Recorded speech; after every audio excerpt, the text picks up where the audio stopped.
Common reason sa pagkakasira ngayon ng isang relationship. Sa panahon ngayon, napakaraming relationship ang nasisira. Yung minsan pa matagal na kayong nagsasama na akala nyo ay kayong-kayo na talaga habang buhay. But at the end, wala pa rin. Nauwi pa rin sa hiwalayan ang inyong relationship. So ano ba ang mga common reason, ang kadalasang dahilan ng isang breakup? Alam nyo ngayon guys, napakarami ng rason. Unang-una na dito, nauso na kasi ang social media. Nauso na ang dating site, ang mga date-date. So, napakadali na kasing mag-connect sa isang tao ngayon kahit nasaan ka man ngayon sa bansa. Kahit pa 1,000 miles away kayo sa isa't isa, is madali na. Mayroon ng paraan upang magkaroon kayo ng communication upang makita ninyo ang isa't isa. Ito po yung tinatawag natin na video calling. So, minsan sa iba sa atin no, is marami talaga ang nahuhumaling sa social media.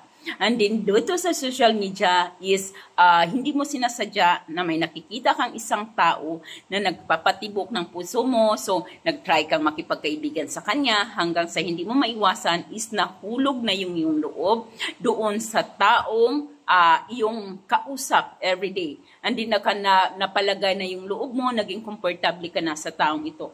So unang-una po naging reason din, which is ang social media naman or ang internet is malaki po ang tulong upang mag-connect tayo or kuminikta tayo, lalong-lalo na sa ating mga mahal sa buhay na nasa malayo. Pero isa din ito sa mga reason no, ng pagkakaroon or pagkakasira ng isang relasyon dahil po sa social media. Mayroon ding mga dating site na maari mong salihan. So, actually ako is nasali pa ako doon. Minsan mayroong iba yung may mga asawa pa na nag-try lang, naghahanap lang ng kaibigan, naghahanap ng comfort, lalong-lalo na kapag ang silang magkarelasyon is nagkakaroon ng kaunting tampuhan. So, pumupunta sila sa mga dating site, pumupunta sila sa nandun sila sa social media, hindi nakakakita sila ng isang tao na nag-comfort sa kanila, hindi nasanay. So, madali nang, and then, hanggang sa nagkahulugan na yung kanilang loob, nagkapalagayan na ng loob. So, maaring isa rin ito sa mga reason. So, isa din sa mga reason is na out of love. So, maring nawalan ka na ng pagmamahal sa kanila. Bakit nga ba nawawala ang pagmamahal natin? Minsan walang rason eh. Minsan walang reason kung bakit nawawala yung pagmamahal natin sa isang tao. Pero, kadalasan nawawala ang pagmamahal ng isang tao sa atin dahil sa doubt. Kulang sa communication, andoon yung pagdududa, kulang yung tiwala sa isa't isa. So ito rin po yung nagiging reason minsan sa pagkakasira ng isang relasyon.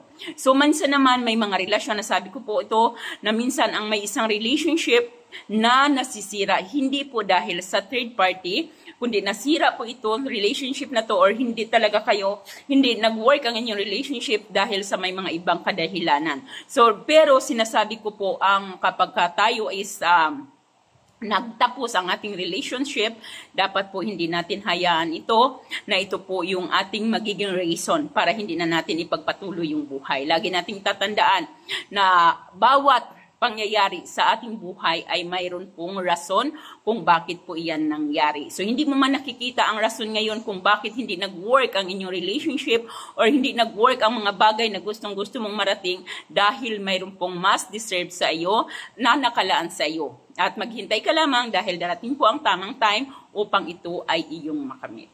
So, ngayon, pag-usapan naman natin, ano ba ang naitutulong sa social media sa ating buhay? Ang nakaitutulong kasi ng social media sa ating buhay is to connect people.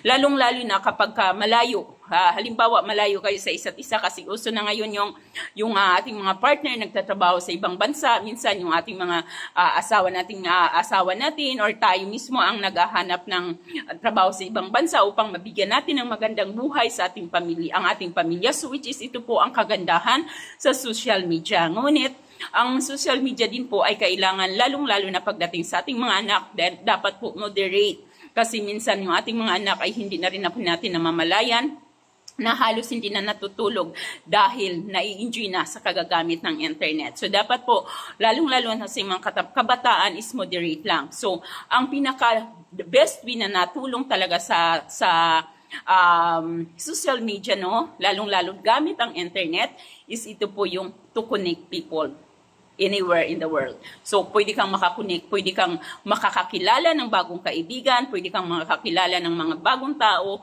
using the internet at social media. So, ito po yung kagandahan sa internet. Pero minsan, ito rin yung nagiging daan upang masira ang isang relasyon.